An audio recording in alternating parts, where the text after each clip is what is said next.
Senengane joget kok larange ra jamak-jamak. Ora larang, ra iso. Ya ajar mulane saiki sinden ki dituntut iso joget iso nembang. Iya. Nek joget mung ngono terus esuk karo penonton dititeni anggere karo joget mencok. Dikursuske to, Pak? Kursuske. Oh siap. Aku ki selalu nek apa pamundhutane sinden ki tak kursuske. Sinden nyuwun apa wae langsung tak tukokke. Seragam tak tukokke. Endi? Lho, ha kuwi abang-abang ki sing tuku sapa iki? Tuku dhewe. Lah sing ngakon tuku dhewe sapa? Lah kan kowe duwe juragan kok tuku dhewe kuwi lancang jenenge. Lah juragane ora gendang kok.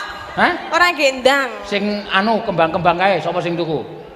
Anu nganggo duit kas. Nganggo duit kas? Entuke kas ki mergo sapa? Mergo disawer penonton. Penonton teko mergo ana pertunjukan apa? Pertunjukan wayang. Nah, sing mayang sapa? Wis saka aku kabeh kowe ki rasane. Kandhani kok. Mbak nyacul rawel ngono lho dadi juragan. Aku nek cul ya kowe ora ndong cekel cak-cek kok. Tiwas caculke malah nondi-nondi. Lah ya. Ora gek cul kok ya, koncek piye.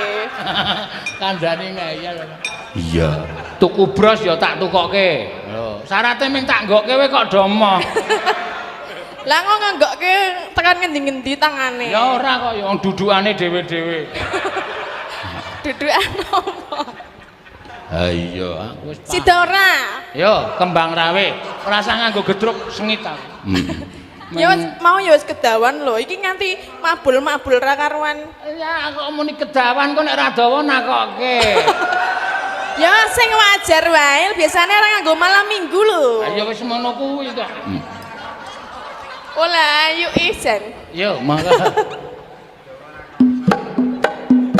Hey! Yeah.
Tindang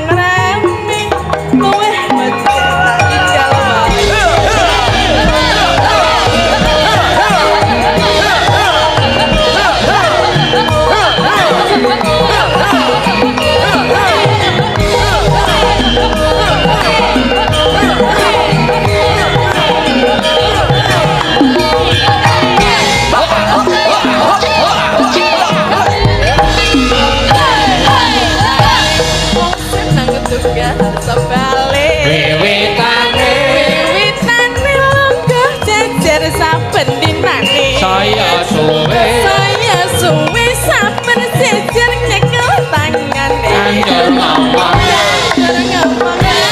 aku tas senang tunggal sebalik Wiwitane longgah jejer saben dinane ya suwe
matur nuwun ya sembah nuwun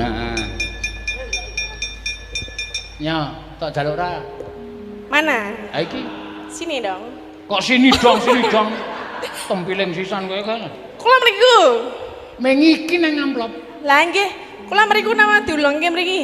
kowe mrene wae Lho ora aleman to. ndak ora sopan ora Mau ngene anteng dititipke tiwik lho. ora tak kakek Yakin iki meng semene. meng kuwi Ha iki oh iya kari 50-nya kok arep dikencengi. arep nyatute kok ora iso ya ora sah kok yo arep nyatut aku cah jujur Matur nuwun nggih, Pak.